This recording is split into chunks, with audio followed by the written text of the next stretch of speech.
Well, howdy there, guys. So I just want to do a really special video, a really deep video about some stuff I never talk about on this channel.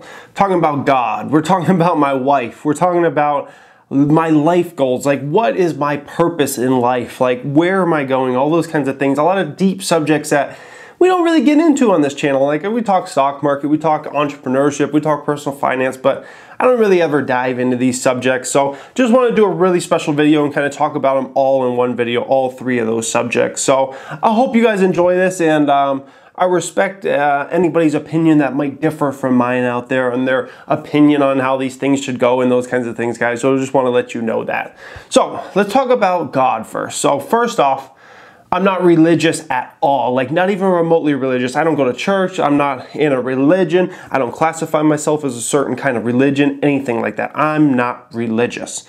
Very spiritual, and there's a big difference between being spiritual and religious, okay? So we got to understand there's a huge difference between those two things. You can go to church every day and you're not really in touch with your spiritual side. So the way I kind of view the world, right, or us as humans, there's three different sides of you, right? There's your physical side. What do you look like? Like, how are you doing physically? Like, are you in good shape? Are you 400 pounds and you know, got a weak heart and you're gonna have your third heart attack? Like your physical side, like how are you physically? Then there's the mental side, like where are you at mentally? Like, are you in a good state of mind? Do you think positive thoughts? Or are you a person that sees the glass half full or half empty? Like, where are you at mentally? And the last side of us as humans is the spiritual side, the side that believes in something more. Either we're something more or we're going somewhere, something like that, guys. So you got to be in touch with that spiritual side, that maybe there's some type of higher being. Maybe it's not a human God. Maybe it's some type of computer God. Like, who knows? But there's something out there that's allowing you to have your life in things like that. So my view is, first off, I haven't missed a night of prayer in probably 15 plus years, and I literally mean not even a night. Like don't matter what craziness was going on in my life, never miss a night of prayer in over 15 years, guys. Now, what am I praying for? What am I praying for? I'm not praying that I hope to get into heaven, because I don't even know if there's a heaven. Like I'm not convinced there's a heaven or anything like that. So I'm not praying for that. I'm not praying to, forgive my sins. I'm not praying for any of that. I'm praying to say thank you. To say thank you for each and every day I'm given on this earth, because I believe life is a beautiful thing, and I believe every extra day you get is an awesome thing. So I'm saying thank you for everything I've been given in life. Thank you for all the abilities, because I look at how many people have less than what I have. And I just mean, like, all the things I've been able to do in my life, all the fun stuff, whether it was running track, whether it's learning, whether it's investing in the stock market, whether it's working, like all the things that some people don't ever get to enjoy, those kind of things. Like, imagine my life could have been so different. What if I wasn't even born in America? What if I was born, in Afghanistan or Pakistan or somewhere like that? Like, my life would have been drastically different. Like, I wouldn't be in front of this camera right now. I would be maybe dead, or I'd be, trying to fight against ISIS, or who knows, I might be in ISIS. You never know. Like, what if you were born in that situation? You might be a terrorist, right? Like, I'm being straight up. Like, people don't think like this, but that's the God honest truth. Like, so things could have been so much worse for me, and I've been given so much in life. So that's like my thought as far as God and viewing those kind of things and being in touch with my spiritual side, is just being thankful for each day you are given, because it's a wonderful thing. It's a wonderful thing. And that's part of my mentality, as well as, thinking everything's great and whatnot. Yeah, do you go through some hard things, but you're just going to get over it, and you're going to get through it. And if you have that type of mindset, it's always going to be easy for you to get through it in the end, guys. So that's kind of my feeling about God and whatnot. Now, as far as my wife goes, so my wife, she's definitely, boy, how would I describe my wife? I guess you could say, like, they say the expression ride or die. Like, that's truly what my wife is to me. She's like a ride or die. Like, whatever needs to be done, she'll do it. She'll make a sacrifice here. I'll give you a great example. She quit Quick Trip, right? And we moved out here to Vegas. I had already quit at that point. So she wasn't supposed to work anymore, right? And then I get caught up in margin and all those type of things, right? And I lose us $100,000. I lose myself $75,000, lost her $25,000, and it was obvious I wasn't going to make it as a stock market trader like I was trying to do and all those kinds of things, right? So I needed to go out and get a job, but I wanted to really start a business. Well, guess what? When you start a business, no money's coming in because you're just starting it, right? So in the fall, like November, December of 2015, she actually went out and got a job at a bank working 30 hours a week when she wasn't even supposed to be working anymore. She did that for us so we could help make ends meet. And that's what I'm talking about. And didn't give any shit. Like, you know, that's the other big part. Like, didn't complain, didn't, you know, beat me up about it, you loser, you know, why can't you do this? Why aren't you, your business is already succeeding and all that? Like, doesn't give me shit. Like, and that's why a relationship works. And I'm so thankful for her for being like that, because there's a lot of people in that situation that were told, yo, you're not going to work anymore, and then they have to go back to work, that would not have treated it like that, guys. So I think when you're in a relationship like that, like fucking people say love, like love, oh, fuck you. Like love is such a bunch of bullshit.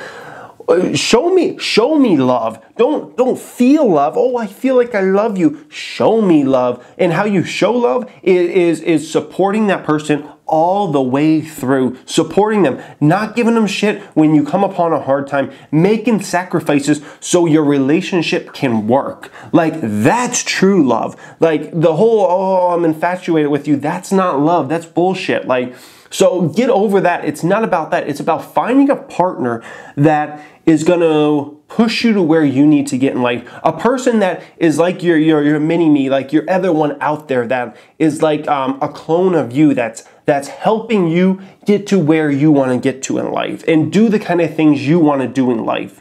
So the whole, oh, I'm in love type thing, like that shit, you know, show me. How much do you really love me? Show me. You know what I mean? So guys, I think that's a big thing out there. Like, just start viewing it. When you're looking for a spouse or a boyfriend or a girlfriend, like, think of someone, will this person really truly help me and support me as I try to reach my life goals in life? Not just, is that person hot? Or is that person fun or something like that? Like, that stuff's kind of important, but that should be the back burner stuff. That should be the secondary stuff. The thing that's most important is this person going to be destructive to me, or are they going to be a positive asset of mine? That's how you should think. That should be the first thought. Not, oh my gosh, that's the most beautiful person I've ever seen. Not, because guess what? Your fucking beauty is going to leave you. Sooner or later, if you get married to someone, by the time they're 45, 50 years old, they're going to look like shit anyway. So, like, you know, don't get caught up in just the beauty game. Is it important to be attractive to somebody? Absolutely. But is that the most important thing? No, that's the secondary stuff. The first is that person destructive to you, or are they going to help you go out and do what you want to do in life and reach the goals you want to reach? So that's kind of my view on my marriage. And by the way, now we have a very traditional marriage, very traditional marriage where I'm the breadwinner, I make the money and do all those kinds of things, and she's raising the family. You know, we have one son, we got another son on the way here in a few months, so we're gonna have two sons for me now.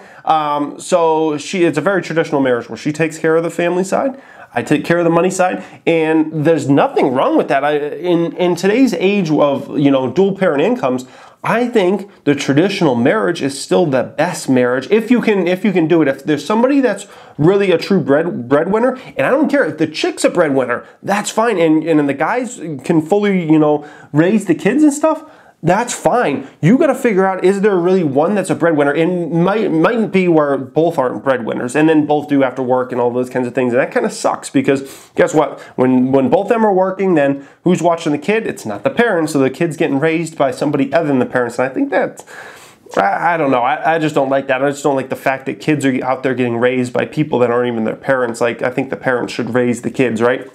Or at least one of the parents in the end. So, but, you know, if you're a real breadwinner, then, you know, have the other one quit their job. You know, could you have more money coming in? Yeah, but you could also figure out a way to make more money. So, you know, that's just kind of my view on marriage and those kinds of things, and, you know, my feelings on that. Now, life goals. Let's talk about my life goals. Like, what do I think? Like, where am I going in life?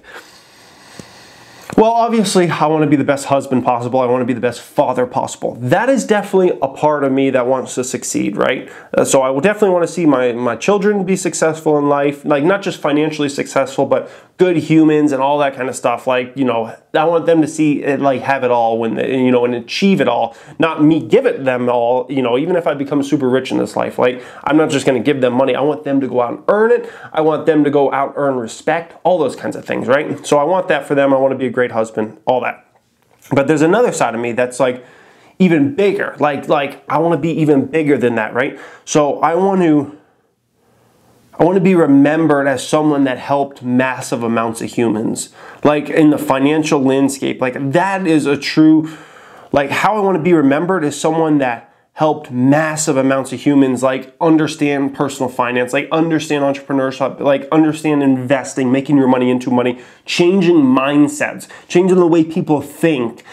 That is like my biggest life goal out there. Like that's, I think, the most life-changing thing, because if I raise, you know, let's say I have just 2 sons, right? If I raise 2 great sons, they can make somewhat of an impact in life, right? And that's great, and I'm happy with that.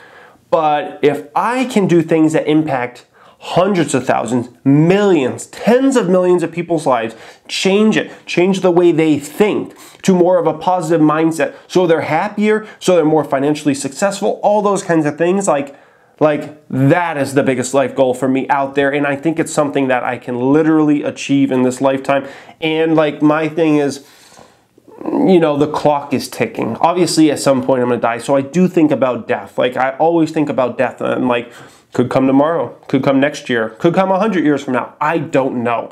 But my thing is like, I need to grind each day. I need to, you know, figure this out. I need to figure this out. I need to do this, do that, because you never know when the clock's ticking. The hourglass is running out on every single person out there. So I'm gonna race against the clock to do as much as I can while I'm still on this earth. So that is like my biggest life goal out there, guys. It's just impacting mass amounts of people's lives, changing mindsets, and teaching people things like that, guys. And so that's the end goal and the end of the game, guys. So I hope you enjoyed me sharing this with you today. God, wife, you know, life goals, all that kind of stuff, deep stuff that I don't really ever talk about in depth and whatnot. So hope you guys enjoyed this today. Leave a thumbs up if you did. And book is linked in the description. If you just came across this channel, you may want to subscribe. We talk personal finance usually on the channel. We usually talk entrepreneurship. I'm an actual business owner. I give away so many business tips. We usually talk stock market investing, how to be a successful investor. Thank you for watching, guys, and have a great day.